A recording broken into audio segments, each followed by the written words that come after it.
Hello, my name is Martin Weaver and welcome to what I grandly call my AIDS archive, a series of programmes recorded in the mid-80s about the AIDS crisis. Now in 1983 I joined the Terrence Higgins Trust, the AIDS charity that was focused on supporting people with AIDS, those who are infected, and providing information to gay men, to the general public and to government as well. I began by taking the first call on the Trust's helpline on February the 14th, 1984. And then I began to work with people with AIDS, their friends and families, to support them through their diagnosis and treatment. And then at some point, and I can't remember exactly when, Tony Whitehead, I think it was, who ran the Terrence Higgins Trust, who was the leader, he said that we needed to have a relationship with the press, with the media, and we needed someone to do it. And not that I can remember why, but I said I would do it. I recognised the need to get the message out. So I became the press officer for the Terrence Higgins Trust. And I took it upon myself, as part of that role, to record as many of the programmes that I could so that we could observe them, observe our own performance, and see if our messages were getting across, whether we were presenting ourselves in the best possible way. And then I moved on, I worked in the NHS, and now I work as a psychotherapist, and have for the last 20 years. And so for 30 years or so, the tapes that I recorded have sat in a box and done nothing, because I didn't know what to do with them. So you might ask, why now? Well, January 2021, we're in the COVID pandemic third wave.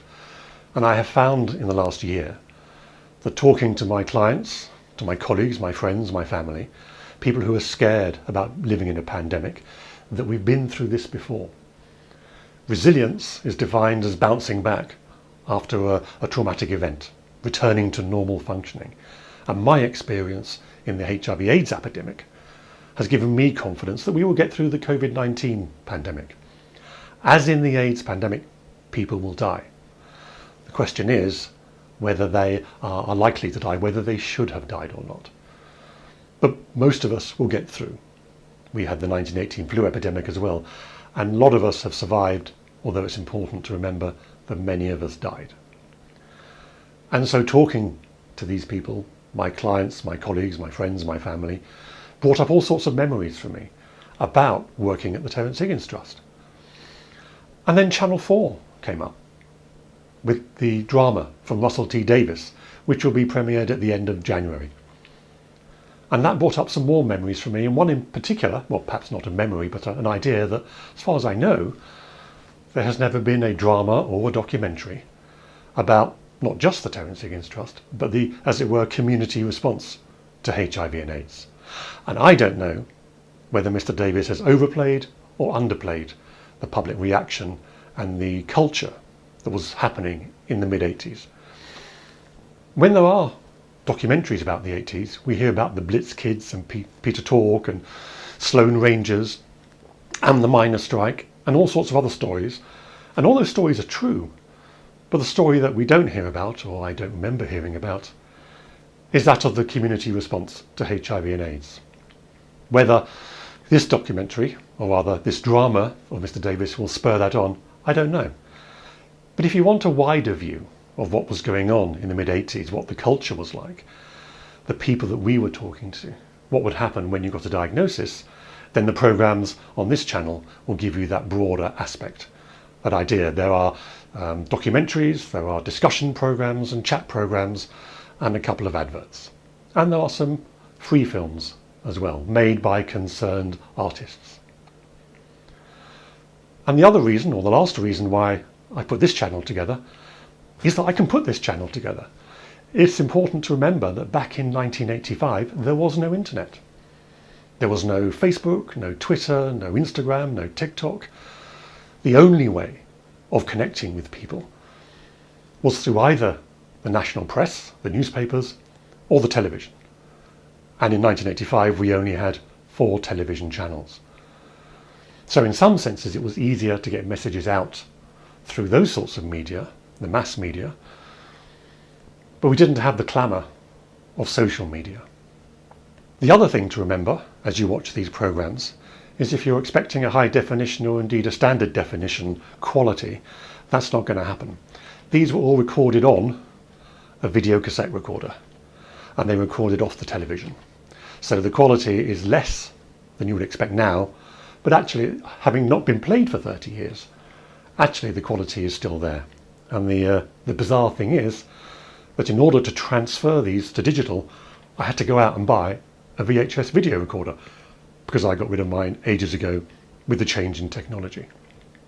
It's also important to remember that in 1985 nobody had a mobile or smartphone. So getting messages out to people, we had to use every opportunity that we were given and create a whole load more as well. I hope you enjoyed the films. I hope you learned something about what happened and what life was like in the 1980s. So rather than ploughing through them all, here's a quick preview of what you can expect in AIDS in 1985 in the mass media.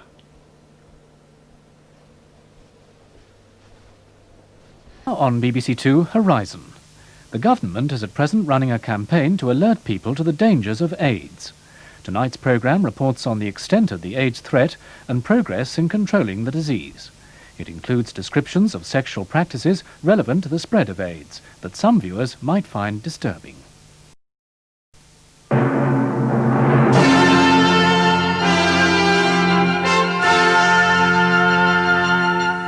Tonight's Well-Being deals with the sensitive subject of sexually transmissible diseases, and some of the language and material used in the programme is of a necessarily explicit nature.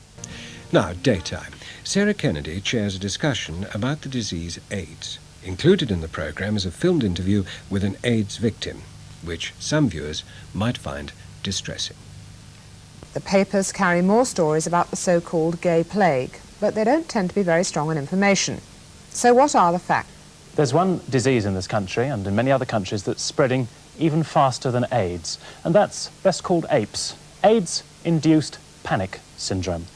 I think we all got to try and understand this, and one person who could perhaps help us is Martin. Hello, Martin. Hello. When did you yourself first hear about AIDS? It must have been about 2 years ago, 2.5 years ago now. And did you, in any sense at all, worry about it? No, it was in America, and therefore it wasn't going to come across here at any time, so we read about American gay men dying and thinking, well, you know, we're in England, we're going to be safe, we're going to be okay. That you yourself are a gay man? Yes. And eventually you began to think about this in relation to yourself? That's right. I saw an article in the newspaper about a doctor in West London who was doing a research project because he wanted to look about 200 people and see how they were faring, test them every so often. So I thought, well, if it does come over here, then I ought to be prepared for it. So I thought, get involved with this research programme, and I should sort of protect myself, basically. But that must have taken, in a way, a lot of courage, because you might have found out that you were going to be a victim. That's right. Being a sufferer of anything is bad, but the more well-informed you are, and the more chance you have to make contacts with the people who know what to do, then of course the better you're going to be. A virus which is often called HTLV3. That's right, yes. And that virus... So, I, being a sensible fellow, am very, very happy to talk to you, to meet you, to relate to you, to shake you by the hand, No. and to feel that I'm safe and there's no risk whatsoever. Absolutely. But how do you feel when other people reject you? Understanding, in a sense, because the information they've got 90% of the time has come through the hovels of Fleet Street. And they hear about gay plague kills priests and all the misinformation and disinformation that comes out. I feel very sorry for them because they're putting themselves in a worse position because their rejection of me means that they're really panicking underneath. They don't know which way to turn. You are being shunned. Yes, I feel those people have more problems than I've got because I know exactly where I stand. I know I can still lead a full and happy life. I can still have sexual relationships using safer sex. The people who shun me are panicking. So, Martin, thank you very much. And I suppose your message is that fear itself is the biggest problem and not AIDS. Saying the government is not doing enough, or it is? I don't think it's done enough in the past, nearly enough. I mean, we had 2 years advance warning of this disease. It began in America in 1979. You know. 2 years advance warning. Are you doing enough? We're doing a very great deal. We can only go so fast as the advances in medical science about this disease will actually permit us to go, and we're going very fast indeed.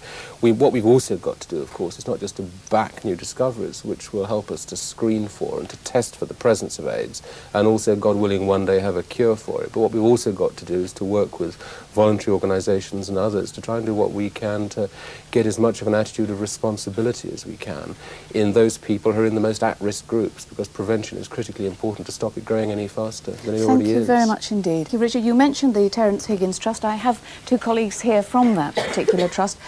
Do you feel that enough is being done, Richard, by the government? It's Tony. Tony, I do beg your pardon. I'm sorry. I was talking to Richard. I've got my names muddled up. I think the government's being stung into action now, and I have every reason to believe, yes, that much more will be done. I think the questions we have to ask are why, for example, the Special Advisory Committee to the Department of Health is only meeting in the last few weeks, when we've known, anyone that reads the medical press will have seen this problem coming in all its ramifications: haemophiliacs, the National Blood Transfusion Service, the same kinds of scares over the prisons even have been repeated in the United States over the last 4 years. So it didn't need a lot of wisdom, just a little research to see what was going to happen, and for the government to have been more advised as to the possible developments, and to therefore advise the caring organisations and the voluntary organisations such as ourselves as to how we could all best work together in terms of counselling, teaching, prevention of this disease. The number of cases of AIDS in the States is levelling off, and it's usually attributed to the fact that the gays in America have been very responsible in their sexual habits and have become perhaps less promiscuous. Are British gays adopting that attitude as well? Are they taking it as seriously as obviously Dr. Weaver and his colleagues are? Yes, I think those people that we're actually getting to with our information leaflets, and thankfully the Health Education Council has now published a leaflet belatedly, are, yes, acting more responsibly. And I think we're seeing a fall-off in the rates of gonorrhea among gay men here in London, at least, which is a small indication that people are being responsible. And I think that indicates that we have a lot more effort into education, regardless of the problems of actually finding a cure, which are immense problems. If we have more input into education, we will at least see some progress among the homosexual community as one of the major risk groups. Tonight on Help, we're looking at the myths and the facts about AIDS. For the last 2 years, we've heard a lot about AIDS, but not all the information has been helpful or even true. Headlines like these have created fear and confusion in the minds of the general public, reinforcing the idea that we're all at risk of catching AIDS. So just how much do people actually know about it? They've got no cure for it, have they? I understand that women can get it, but I don't know how they get it. Well, they scared me very well, that to the point where I won't even drink coffee out of a cup with anybody, you know, that's how scared I am. Well, I mean, people are dying so quickly, don't they, really? I mean, you've got to watch toilets and pubs and things like that, haven't you, really? Well, I think it's a sort of thing that you have to have a relationship with somebody before you can catch AIDS, but most of my kids think that if you go and shake somebody's hand, you catch it. For instance, saliva, maybe on a cup or something like that. I think people will be worried, yes. If somebody had it, I wouldn't like to work with it. It's part of what the 1980s are about. You blame the people who basically run foul of the accepted norms. I think a lot of the publicity has suggested that somehow it can be spread merely by looking at somebody who is gay, and that this, of course, is absolute nonsense, and what the press has not done by presenting it, for example, as the gay plague, is to put this into perspective. Her haemophiliac son has been ostracised. Now the time is 9 out of 10 of Britain's 6,000 haemophiliacs have traces of the AIDS virus in their blood. But the problems for even young haemophiliacs go much further. This 8-year-old does not have AIDS, nor is there any sign of the virus in his blood. Even so, he's been ostracised at school, and his mother blames AIDS hysteria.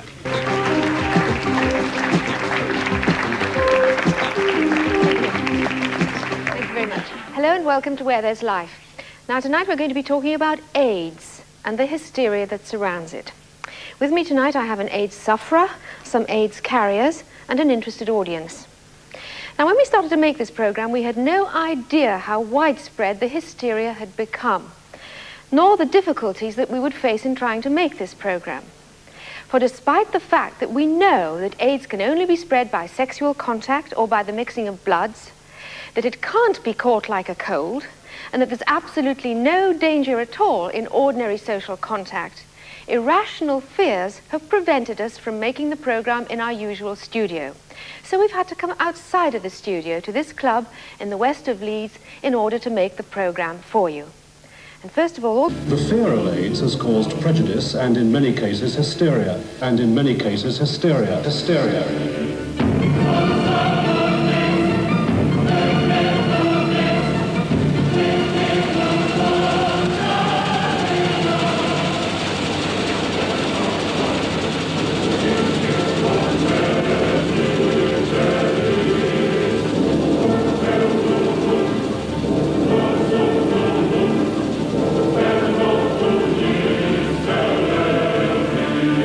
AIDS is, dare I say, I mean, it's like a gift from God because it's seen as a plague afflicted on mankind by an outraged God, a killer plague against permissiveness, against illicit. It's Old Testament, isn't it? It's biblical. Oh, I think it's diabolical. I'm now advocating that most newspapers should carry a government health warning.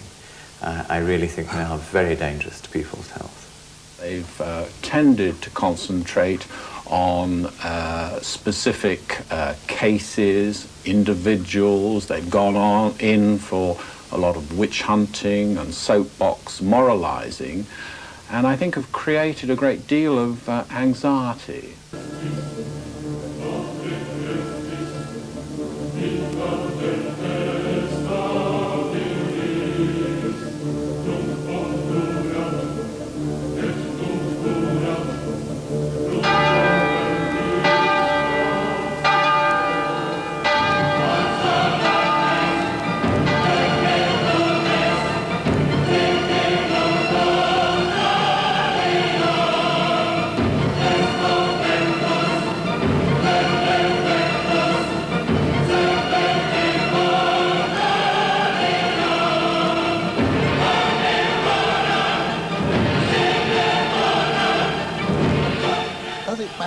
Where it started, whether it started among gays or it started among cattle in Africa.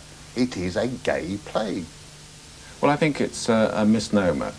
Plague in medical terms is a contagious condition. AIDS is not contagious. It's spread in quite well-established ways.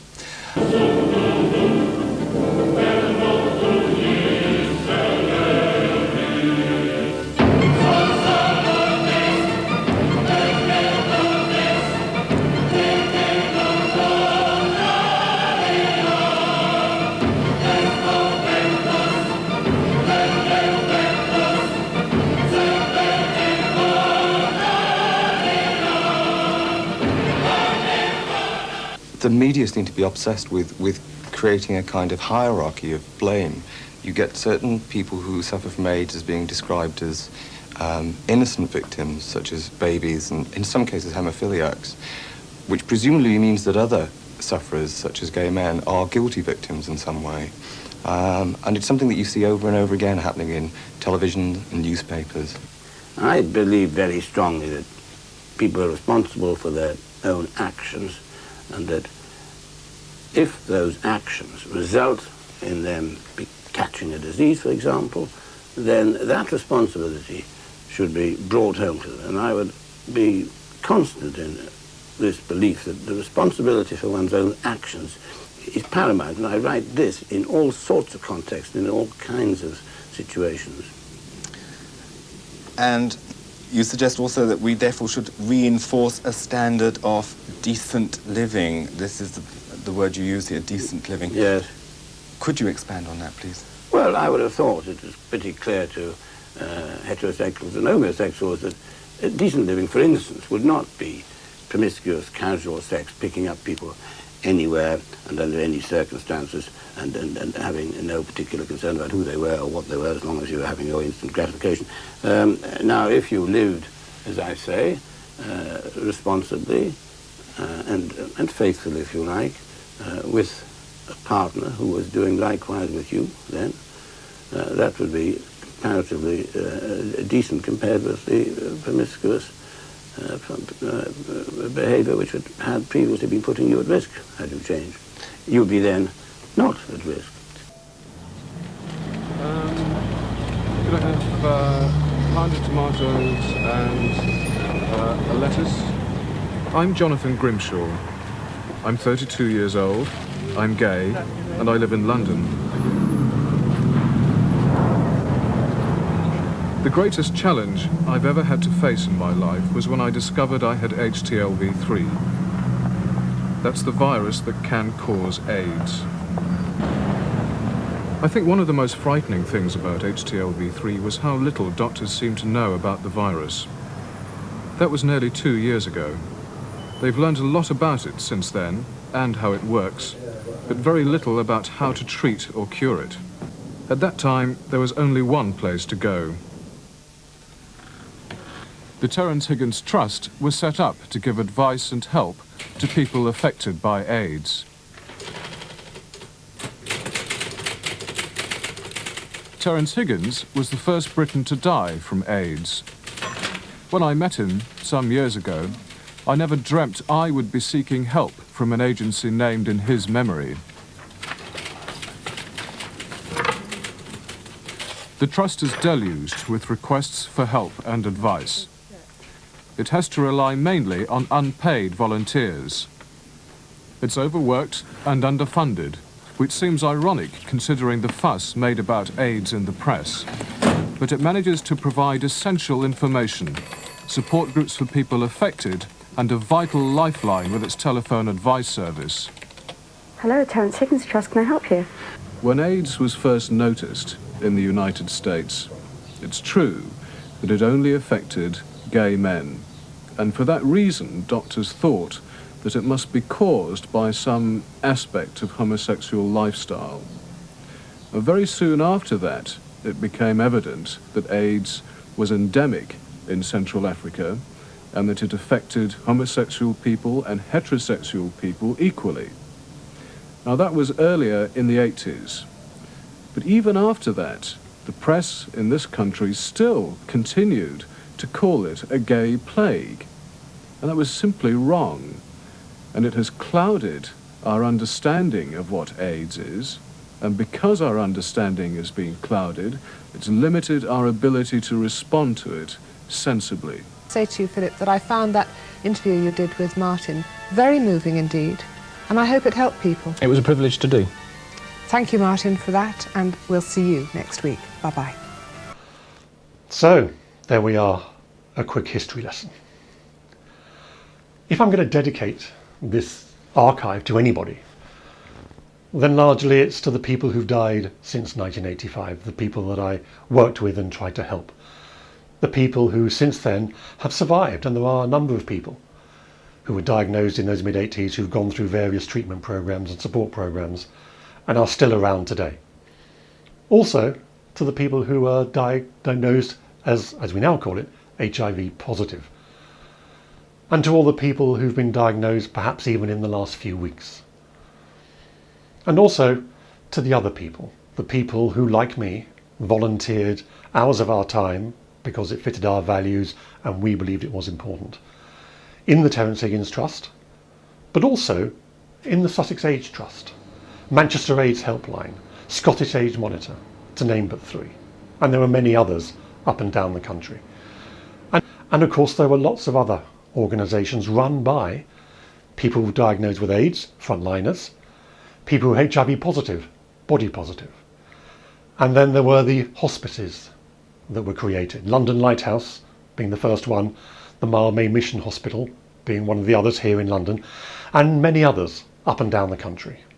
And it's to them also that I'd like to dedicate this archive. And not just in this country as well. In the work that I did, I was privileged to meet people from Gay Men's Health Crisis in New York, from the San Francisco AIDS Foundation, from the Los Angeles AIDS Foundation, and also in the other direction. People I knew who I worked with at Deutsche AIDS Hilfe, at the Dutch AIDS Foundation, at the French AIDS Foundation, and a few people that I met and became friends with in Australia at the Victorian AIDS Council. AIDS in some respects brought us all together. Since things have changed, since medication and treatments have become so much better and AIDS is now a manageable disease, and in fact with the promotion of PrEP, it means that even if you are HIV positive, your viral load can be kept to such a low level that you're not likely to transmit it. AIDS hit us and we changed our behaviour. COVID-19 has hit us and we are changing our behaviour. HIV is still around. We've managed to live with it. No doubt COVID-19 will be around in 30 years' time as hopefully a mild flu or a condition that we can treat. No longer the fear that it is today. I'd like to leave the last word to the first man. Not Terrence Higgins, because I don't have any recordings of him, sadly, but to Mr. Bill Ayres, who was the first person with AIDS to be interviewed on British television. I hope you enjoy these programmes and do contact me if you'd like to know more. Do you understand the public fears that there are about AIDS? Of course. They know nothing. The state makes a dog's breakfast of everything it says about it, so it's not really surprising that they react and are scared out their box. So am I. But you have sympathy for people who are frightened about coming into contact with people like you? Absolutely.